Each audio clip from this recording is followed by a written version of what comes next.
Hi friends, હું જઈ રહી છું મારા સાસરીમાં.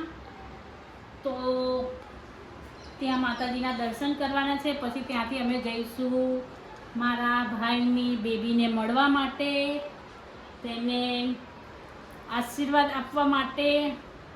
તો બન્યા રહો મારા બ્લોગમાં. અત્યારે તો હું આવી રીતે લાગું છું, પછી નોર્મલ ડ્રેસ પહેરીને રેડી થઈશ. તો બન્યા રહો મારા બ્લોગમાં આગળનું જોવા માટે. હાય ફ્રેન્ડ્સ, આ મેં લીધું છે ડીમાર્ટમાંથી 99ની 2 કેપરી લીધી છે. પછી આ પણ મેં ડીમાર્ટમાંથી લીધું છે. ક્વોલિટી પણ સારી લાગી અને લુક પણ સારો લાગ્યો. આ પણ અને આ પણ નાનો વિડીયો બનાવું છું, પછી આને ઓપન કરીશ ત્યારે બીજો અલગથી વિડીયો બનાવીશ. આ મારા ભાઈની છોકરી માટે કપડાં લીધા છે ડીમાર્ટમાંથી. સારા લાગ્યા, કારણ કે લાલ દરવાજા જવાનો ટાઈમ નહોતો, એટલે પછી અમે અહીંયાથી ડીમાર્ટમાંથી પરચેસ કર્યા. આ ડોરેમોન લીધો છે, પણ ડોરેમોન અમારા નાના છોકરાએ હવા કાઢી નાખી છે કે મમ્મી કદાચ તૂટી બૂટી જાય, એની કરતાં આપણે કાઢી નાખીએ, પછી ત્યાં જઈને હવા ભરી લઈશું. પછી આ એની માટે ઘૂઘરો લીધો છે. કહેવાય છે કે ફૂઈ ઘૂઘરો લઈને આવે. જો કે કહેવત તો એવી છે કે ચાંદીનો ઘૂઘરો લઈને આવે, પણ અત્યારે ફૂયારો નથી લઈ જતી. નોર્મલ પહેલી વાર મળવા જાઉં છું, એટલે નાની મોટી મારાથી જેટલી બને એટલી હું વસ્તુ લઈ જાઉં છું અમારી ઢીંગલી માટે. આ પણ એની માટે લીધી છે નાની નાની ચડ્ડીઓ. હું બહુ જ એક્સાઇટેડ છું મારા નાના ભાઈની છોકરીને મળવા માટે. એની માટે ખરીદી કરી, પણ મને મજા ના આવી ખરીદી કરવામાં, કારણ કે થોડી ઘણી જ ખરીદી કરી છે, કારણ કે ટાઈમ ઓછો હતો મારી પાસે અને મારે અત્યારે ગામડે પણ નીકળવાનું છે, એટલે થોડી ઘણી ખરીદી કરી છે. બાકી પછી નેક્સ્ટ ટાઈમમાં કરીશું એની માટે ખરીદી. હાય ફ્રેન્ડ્સ, અમે રેડી થઈ ગયા છીએ અને હવે નીકળીએ છીએ ગામડે જવા માટે.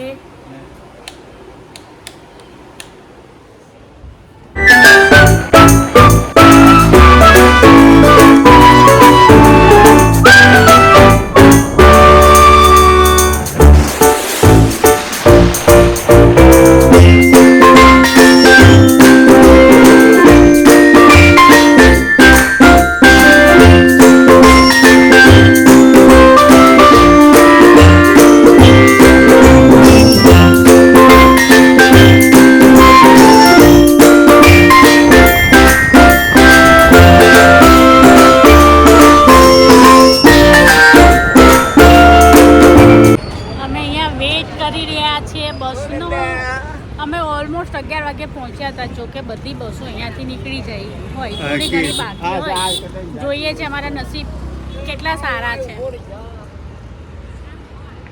વેટિંગ ફોર બસ. ટાટા એ લાડો. અમને મહા મુસીબતે એક સોફો મળી ગયો છે ડબલનો. કોઈ વાંધો નહીં, અમે જઈશું આરામથી.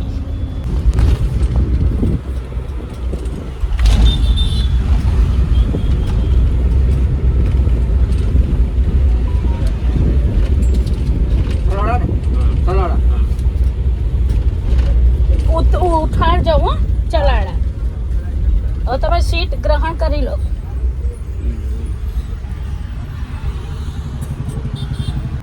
હાય ફ્રેન્ડ્સ, અમને મળી ગઈ છે બસ અને અમે અમારી સીટ ગ્રહણ કરી લીધી છે. અમારા હસબન્ડ ઉપર ચડ્યા અને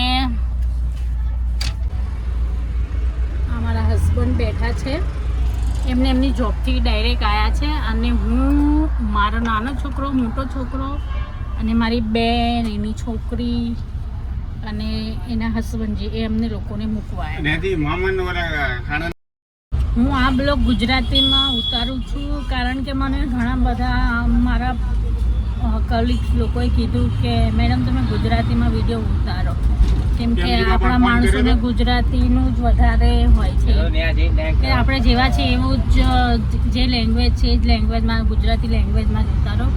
એટલે હું ગુજરાતી લેંગ્વેજમાં જ આ વિડીયો ઉતારી રહી છું. જોઈએ છે આમાં કેટલા વ્યૂઝ આવે છે, કેટલી કોમેન્ટો આવે છે.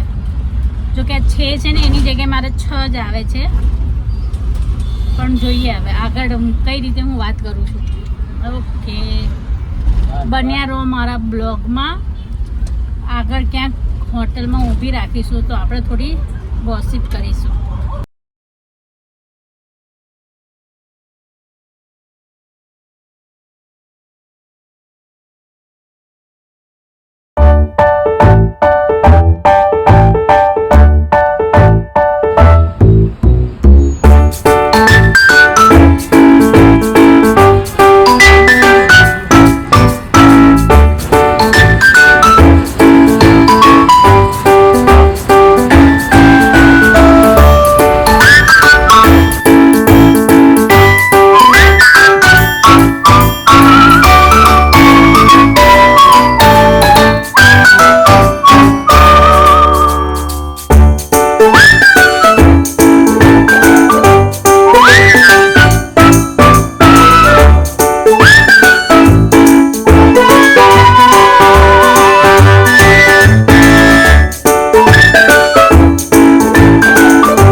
ફ્રેન્ડ્સ, અમે અહીંયા આઈ થિંક બગોદરાએ હોટલમાં ઊભા રાખ્યા છે.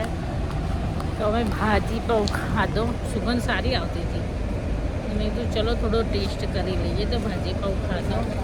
અને હવે અમે બેઠા છીએ બહાર, વેઇટ કરીએ છીએ કે બસ ઉપડે પછી બેસીએ અંદર.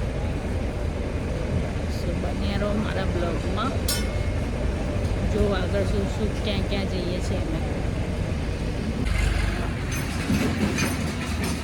હાય ફ્રેન્ડ્સ, ગુડ મોર્નિંગ, જય શ્રી કૃષ્ણ, રાધે રાધે, જય માતાજી, જય શ્રી ગણેશ.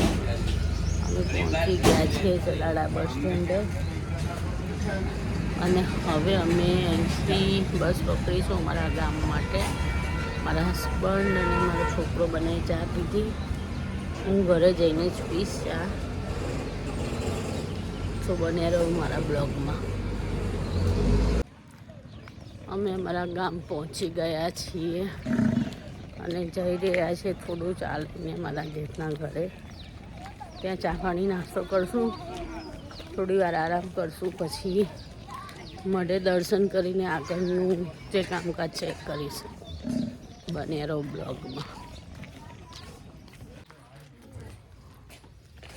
હવે અમે જઈ રહ્યા છીએ મળે દર્શન કરવા માટે, નાહી ધોઈને ફ્રેશ થઈને. આ અમારો 71માં અને સુરાપુરાનો મઠ છે. એ અમારું જ ઘર છે, પણ ત્યાં કોઈ રહેતું નથી. મારા સસરા મારા જેઠ જેઠાણી જોડે રહી છે, એટલે થોડું ઓલ્ડ જેવું લાગે છે.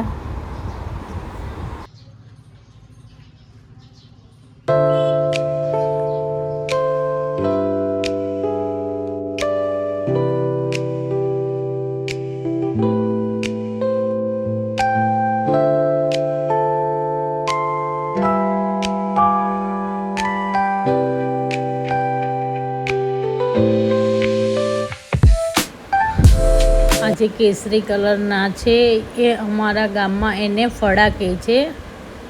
તમારા ગામમાં શું કહે છે કોમેન્ટ કરજો.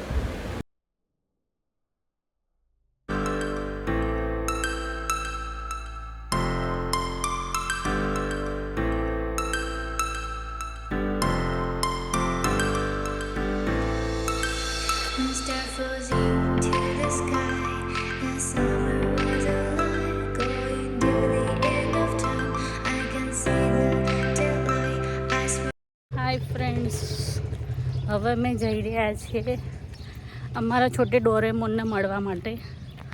તડકો બહુ જ છે ને ચાલીને થોડું જવાનું છે. જોઈએ છે શું મળે છે અમને, રિક્ષા કે બસ. અને અમે સ્પેશિયલ રિક્ષા કરી લીધી છે કેમ કે એક બીજી જગ્યાએ જઈએ ત્યારે અમને રિક્ષા કે મળત, એટલે પછી અમે એવોર્ડ કર્યું ત્યાં જવાનું અને થોડું ઘણું બજેટ વધારીને સ્પેશિયલ. આ છે અમારું નાનું ડોરેમોન.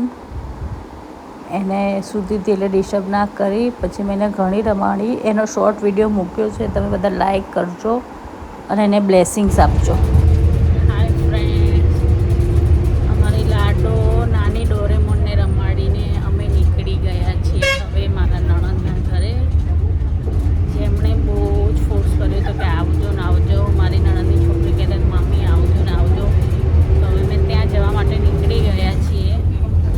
1.5 કલાક અમે અમરેલી જવાની બસમાં બેઠા ત્યારે જઈને બસવાળો આવીને એમ કહે છે કે કંડક્ટરની તબિયત સારી નથી ને એટલે આ બસનું નક્કી નથી ક્યારે ઉપડશે એટલે કે તમે બીજી બસમાં બેસી શકો છો.